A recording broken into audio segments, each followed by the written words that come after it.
आज पूरे देश में शिक्षा व्यवस्था और पेपर लीक को लेकर छात्रों में भारी आक्रोश देखा जा रहा है। दिल्ली के जंतर मंतर से शुरू हुआ यह आक्रोश प्रदर्शन अब धीरे धीरे देश के कोने कोने में फैलता जा रहा है। इसी क्रम में यह आंदोलन आज कटिहार के कुर्सेला में भी पहुंच गया। हमारे कुर्सेला संवाददाता दिलीप चौधरी ने कहा कि आज कुर्सेला के अयोध्यागंज बाजार स्थित वैष्णवी दुर्गा मंदिर के इलाके में बड़ी संख्या में छात्रों ने देश में हो रहे पेपर लीक, शिक्षा की खराब व्यवस्था को लेकर विरोध मार्च निकाला।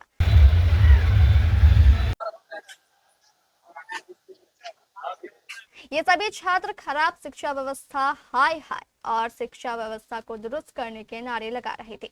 करो, शिक्षा व्यवस्था दुरुस्त करो, धर्मेंद्र प्रधान इस्तीफा दो, नीट पेपर लीक बंद करो, पेपर लीक बंद करो।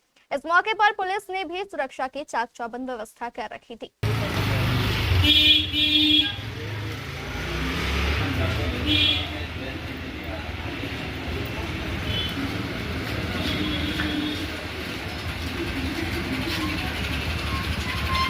कुर्सेला में विरोध मार्च कर रहे इन छात्रों ने दिल्ली के जंतर मंतर के आंदोलन को अपना पूरा समर्थन देते हुए कहा कि अगर देश की शिक्षा व्यवस्था नहीं ठीक हुई तो देश धीरे धीरे रसातल में चला जाएगा। पूरे देश में शिक्षा और परीक्षा व्यवस्था को किस प्रकार से कुचला जा रहा है और एक लोकतांत्रिक देश में जो आम लोगों की और हर सेक्टर में आगे बढ़ने के लिए सबसे महत्वपूर्ण किसी के भी जीवन में शिक्षा होती है और शिक्षा को किस प्रकार से इस देश में बर्बाद किया जा रहा है वो जग जाहिर है।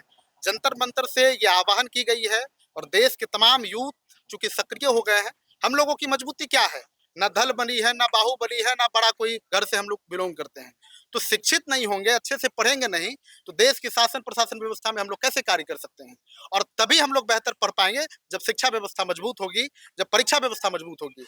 हम लोग गांव से बड़े शहर बड़े अरमान लेकर के निकलते हैं, ढंग से पढ़ाई करके परीक्षा में बैठते हैं, लेकिन पेपर लीक हो जाता है। इसका जवाबदेही कौन देगा?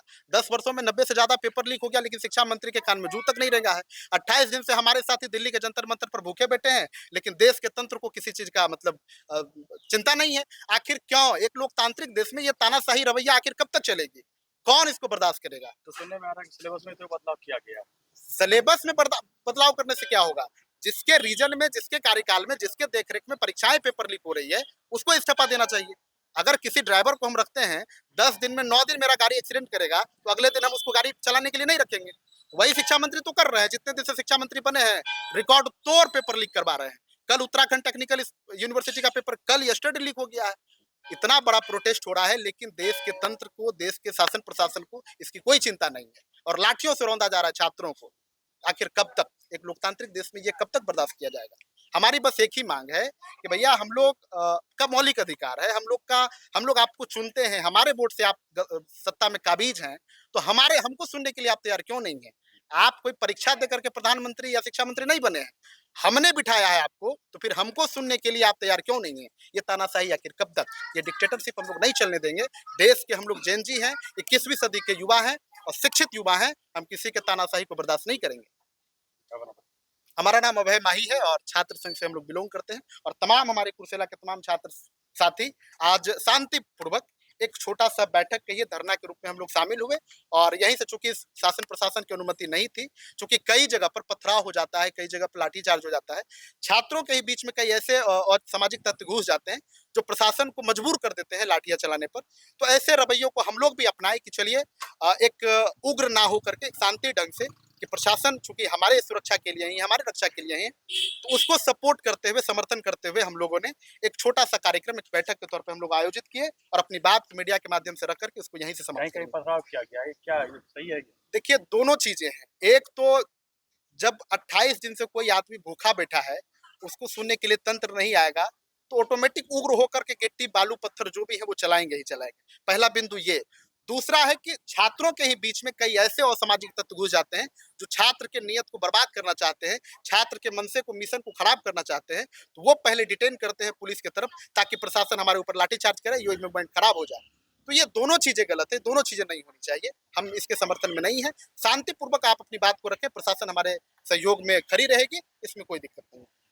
देखिए, सबसे बड़ी बात है कि आज जो हमारे साथी, युवा साथी जो भी जंतर मंतर पर जो प्रोटेस्ट कर रहे हैं, आज 28 दिन से प्रोटेस्ट जारी है और हमारे शिक्षा मंत्री जो हैं भारत के, धर्मेंद्र प्रधान जब इस्तीफा नहीं दें, रीज़न इसमें बहुत बड़ी रीज़न है भाजपा के लिए, सबसे बड़ी बात है। सबसे बड़ी बात ये है कि अगर भाजपा के शिक्षा मंत्री आज इस्तीफा देते हैं, तो कल जो है कि भारत के लोग सड़क परिवहन मंत्री का इस्तीफा मांग लेंगे।